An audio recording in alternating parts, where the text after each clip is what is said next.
Hi friends, நம்ம இன்றைக்கி பார்க்க போகிறது ஒரு ஷார்ட் ஸ்டோரி. டாபிக் என்னென்னா மிஸ்ஸஸ் பேக்கிள்சைல்டு தி டைகர். இதை எழுதினவங்க சகி.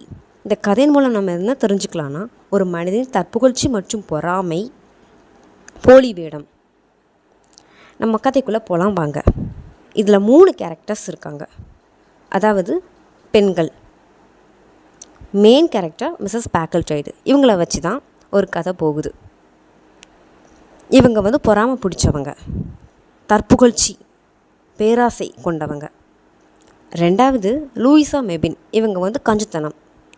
இந்த கதையில் இவங்க கூட மிஸ்ஸஸ் பேக்கிள்சைல்டு இருந்து ரொம்ப கஷ்டப்பட்டுருவாங்க. இவங்களால் நிறைய நஷ்டம். 3வது லூனா பெம்பர்டன். இவங்க ஒரு சாதனை படைச்சிருப்பாங்க. லூனா பெம்பர்டனை கண்டாலே மிஸ்ஸஸ் பேக்கிள்சைல்டுக்கு பிடிக்காது. இவங்களை எப்படியாவது அவமானப்படுத்தணும்னு சொல்லிட்டு நிறைய வழிகள் தேடுவாங்க. அந்த நேரத்தில் லூனா பெம்பர்டன் ஒரு புலிக்கு மேலே உட்கார்ந்துருப்பாங்க. அது ஃபோட்டோவை இவங்க பார்க்குறாங்க. அது மட்டும் இல்லாமல் அந்த காலத்தில் ஒரு விமானத்தில் பறக்கிறதே பெரிய அதிசயம்தான். ஆனால் லூனா பெம்பர்டன் 11 மைல் தூரத்தில் விமானத்தில் பறந்தாங்க.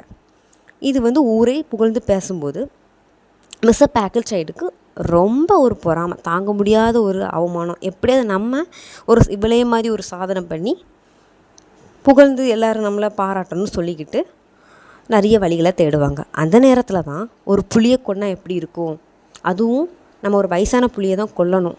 புலியை கொல்லது அவ்வளோ பெரிய இது கிடையாது, அது ரொம்ப ரிஸ்க்கானு சொல்லிக்கிட்டு ஒரு நியூஸ் அந்த நேரத்தில் அவங்களுக்கு வருது.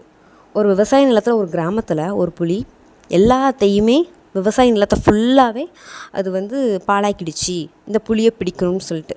அப்போது இவங்க ஒரு சப்போர்ட்டுக்கு யாரை மிஸ் மெபினை தேடி போகிறாங்க. தேடி போகும்போது நம்ம அந்த கிராமத்தில் போய் பேசி பார்க்கலாமா, நானும் லூனா பெம்பர்டன் போல் ஏதாவது ஒரு சாதனை பண்ணி நான் அவளை அவமானப்படுத்தணும்னு சொல்லிட்டு ஹெல்ப் கேட்பாங்க. அப்போது லூயிசா மெபின் கூட்டிகிட்டு போவாங்க. லூயிசா மெபின்னா மிஸ் மெபின் ரெண்டுமே ஒன்று தான். கூட்டிகிட்டு போவாங்க. கிராமத்தில் போய் பேசி பார்ப்பாங்க. நான் உங்களை அந்த புலியை பிடிச்சி தரேன், நீங்கள் எனக்கு உதவி பண்ணணும், உங்களுக்கு 1000 ரூபா நான் ரொக்கமாக தரேன் அப்படின்னு. அங்குள்ள மக்கள் பணத்துக்கு ஆசைப்பட்டு இவங்களுக்கு ஹெல்ப் பண்ணுவாங்க. சரி, புலியும் போயிடும், நம்ம பணத்தையும் வாங்கிக்கலான்னு சொல்லிட்டு எல்லாருமே வேட்டையாடுறதுக்கு இடம்லாம் தயார் பண்ணி வைக்கிறாங்க. அப்போது அந்த புலிக்கு புலியை வேட்டையாடணும்னா புலிக்கு நம்ம ஒரு ரெட் கொடி மாதிரி காட்டணும்னு சொல்லிக்கிட்டு என்ன பண்ணுறாங்க, அந்த ஒரு ஆட்டை ஒரு மரத்தில் கட்டி வைக்கிறாங்க. அந்த மரத்துக்கு மேலே ஒரு மேடை அமைக்கிறாங்க. எதுக்குன்னா, இந்த புலியை வேட்டையாடுறதுக்கு நம்ம கீழே இருந்தால் புலி நம்மளை அட்டாக் பண்ணிடும்னு சொல்லிட்டு அந்த மரத்துக்கு மேலே மேடை அமைச்சிருக்கிறதுல யார் இருக்காங்கன்னா, லூயிசா மெபினும் மிஸ் பேக்கிள்சைல்டும் இருக்காங்க. பேக்கிள்சைல்டு இவங்க புலி வரது வரைக்கும் போர் அடிக்குன்னு சொல்லிட்டு கார்ட்ஸ் விளையாடிட்டு இருக்காங்க.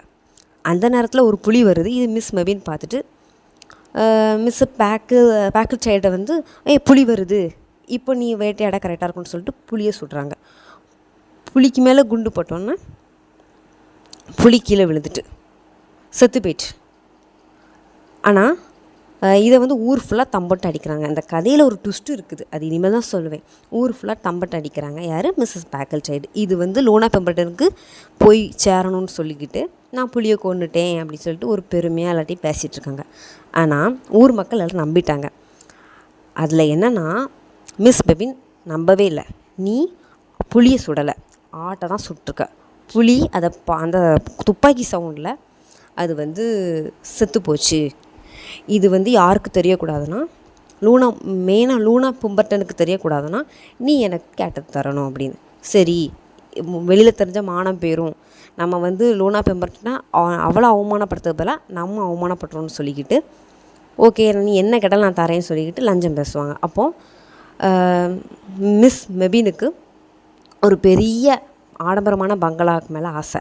அது இவங்க வாங்கி கொடுத்துருவாங்க. மிஸ் பேக்கிள்சைல்டு வாங்கி கொடுத்துருவாங்க. இப்படி மிரட்டி ஒவ்வொரு நாளும் ரூபாவாக வாங்கிட்டு இருந்தாங்க.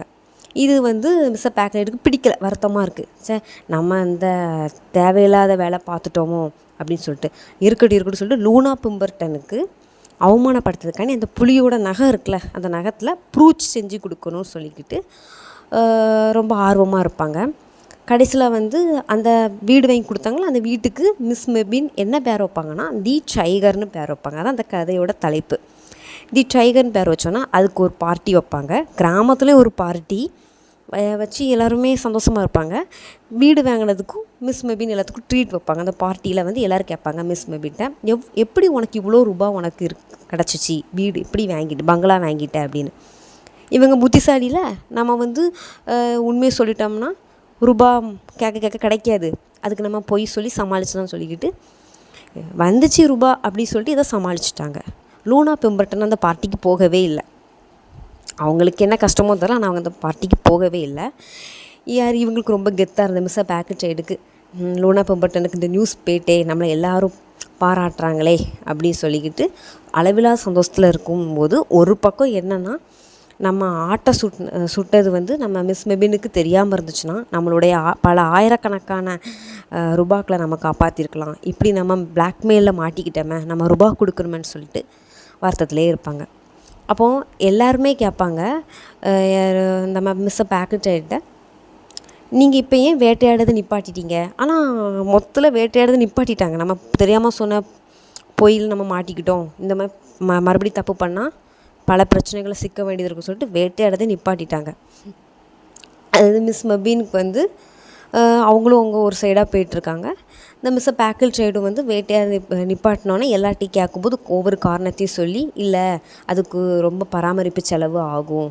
அதில் மிஸ்ஸை பேக்கெட் சைடு என்ன சொல்கிறாங்க, மனசுக்குள்ளே என்ன சொல்லிக்கிறாங்கன்னா, நம்ம வந்து ஆட்டை சுட்டதுக்கு நம்ம மிஸ் மெபின்ட்ட இப்படி ரூபா கொடுக்கறதுக்கு பதிலாக மாட்டிக்கிறதுக்கு பதிலாக நம்ம அந்த ஒரு புளியவே எடுத்து வளர்த்துருக்கலாம் அப்படின்னு. செத்துப்போன புலி வயதான புலி தான். ஆட்டை சுட்டதில் அந்த சவுண்டில் அந்த துப்பாக்கி குறி வச்சு தான் ஆட்டை தான், அந்த சவுண்டில் அந்த புலி வந்து மாரடைப்பில் இறந்துட்டு. இதுதான் இதோடைய ஒரு கியூமரஸ். இந்த கதையோட கியூமரஸ் இது தான், ட்விஸ்ட்டும் இது தான். அதுவும் இல்லாமல் இல்லை, இந்த கதையிலேருந்து கதை கரு என்ன புரியுதுன்னா, நமக்கு நம்ம வந்து எவ்வளவு தான் மனிதன் சொல்லலாம், மனிதன் வந்து தற்புகழ்ச்சிக்காகவும் அடுத்த ஆளை டவுன் பண்ணணும்னு சொல்லிக்கிட்டு தான் ஒவ்வொரு விஷயத்தையுமே இது பண்ணுறான். அது வந்து கீழ்த்தரமான வேலைகளில் செஞ்சு நம்ம சிக்க வேண்டிய நிலமை ஆயிரும். ஸோ எதுவாக இருந்தாலும் நம்ம யோசித்து முடிவெடுக்கணும். ஒரு சாதனை படைக்கணும்னு சொல்லிக்கிட்டு அவங்க வந்து சங்கடத்தில் தான் அவங்களுக்கு முடியுது, இந்த கதை முடியுது. ஓகேவா? Thank you so much.